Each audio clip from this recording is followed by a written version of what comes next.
This whole ocean, really am very cool. I'm very cool. For years, Deadliest Catch captivated millions across the globe, drawing audiences deep into the treacherous and thrilling world of Alaskan crab fishing. Among the steel giants of the Bering Sea Fleet, one vessel held a particularly special place in the hearts of fans. The FV Cornelia Marie, more than just a boat. It was a floating legacy forged by the relentless determination of Captain Phil Harris, a tough yet deeply beloved figure whose raw humanity shone through the screen. His gruff exterior, gritty wisdom, and fierce love for his sons turned him into a cult hero. When Phil passed away unexpectedly in 2010, it wasn't just a loss to his family, it was a loss to an entire community of viewers who felt like they had known him personally. His death marked the end of an era, but it also ignited hope as his sons Josh and Jake Harris vowed to carry forward the legacy of their father. And the vessel that defined him, in the seasons that followed, Josh Harris in particular became the emotional center of the narrative. Viewers watched him mature on camera from a carefree young deckhand into a serious captain in training. He was rough around the edges, but his heart seemed to be in the right place.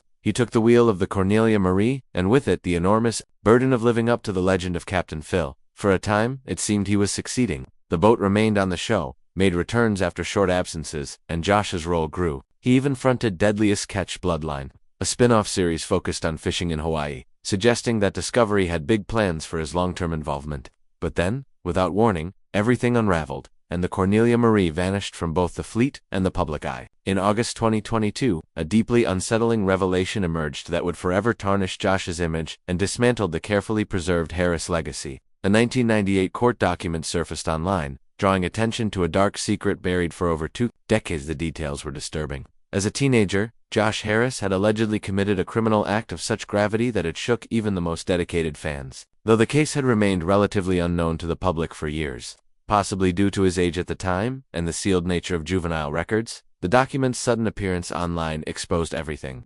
Social media lit up with outrage, confusion, and disbelief. Comment threads turned sour. People demanded accountability. Within days, Discovery Channel quietly began removing episodes featuring the Cornelia Marie, Deadliest Catch. Bloodline was abruptly pulled from its streaming platforms. The silence from the network spoke volumes. For many fans, it felt like betrayal. The boat they had come to love, the one they associated with strength, redemption, and legacy, was gone. And not because of a storm, an engine failure, or the end of a quota. It disappeared because of something far more devastating. The revelation that a person they had come to admire had committed an unforgivable act, and that this truth had been hidden in plain sight for over 24 years. And yet within this tragic arc lies a larger human story, one that forces us to confront uncomfortable truths about legacy, redemption, the cost of fame, and the weight of generational trauma. What happens when the foundation someone builds their future on turns out to be fractured? What if the very narrative you use to inspire others is quietly rotting from within? These are questions that stretch beyond reality TV and touch the deepest parts of the human experience. Captain Phil in his time wasn't just a rugged fisherman. He was also a man with demons, substance use, health issues, and tumultuous relationships. But what made him a fan favorite was his honesty about his imperfections. He never pretended to be perfect. He simply showed up as himself, battling through storms, both literal and emotional. His sons, particularly Josh, inherited not just his name and boat, but also the heavy shadow of his flaws. For a time, audiences believed that watching Josh grow on camera, trying, failing, improving, was a story of redemption. It was easy to root for him, but perhaps the full truth was never shown on TV. It raises a difficult but important reflection. Can we separate the art from the artist? Can we still admire the Cornelia Marie, its history, battles, and legacy, without condoning the actions of those who steered it? The answer is complex. For some, the boat will always represent the heart of Deadliest Catch, an iron survivor of the Bering Sea. For others, the pain of betrayal will override the nostalgia. What remains undeniable is that truth has consequences, even delayed ones. Discovery's decision to erase the Cornelia Marie from its archives was swift and silent. No official press release, no public statement. The episodes vanished like a crab pot lost in a storm. The network, likely fearing backlash and brand damage, acted decisively. The silent erasure may have been an attempt to contain the damage, but it left fans feeling hollow. Many longtime viewers turned to forums, YouTube, and Reddit threads, in search of answers, some even hoping it was a misunderstanding. But the document's contents were clear. The shock was real, and the aftermath felt like the death of something sacred. But here's where the story takes a deeper, more introspective turn beyond anger, beyond grief, into the realm of moral accountability and the nature of second chances. In today's world, we are quick to cancel and condemn, often justifiably so. But we must also ask, what is the purpose of outrage if not to spark change? What happens after the storm passes? Do we rebuild? Do we allow for healing, or do we let the ruins fester? Josh Harris's actions as a teenager were without question horrifying, but the silence around them for 24 years raises questions not just about him but about the system that let it go unrest.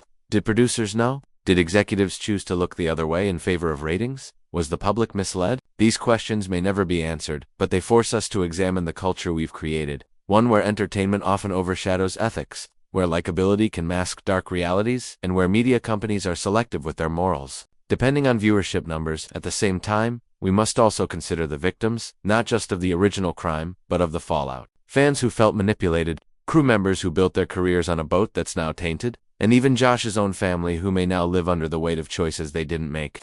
It's a sobering reminder that truth, no matter how long buried, always finds its way to the surface. Like a rogue wave, it crashes in when least expected, reshaping everything in its path. And yet within this collapse lies a strange, bittersweet opportunity, the chance to reset our collective moral compass, to ask better questions about the people we admire, to demand accountability not just from individuals but from the systems that promote them, and most of all to remember that legacy isn't just about what we leave behind, it's about what we choose to carry forward. The Cornelia Marie may be gone from our screens, but its story is far from over. In many ways, it now serves as a cautionary tale, a symbol of how quickly fame can falter. When truth surfaces, it reminds us that even legends are vulnerable, that no amount of nostalgia can protect us from consequences, and that the real storms in life often happen off-camera. But perhaps the greatest lesson is this: that real redemption is not about appearances or second chances on TV, it's about reckoning with the past, no matter how painful. It's about owning every part of our story, the triumphs and the traumas, and allowing them to coexist. Only then can we truly begin again.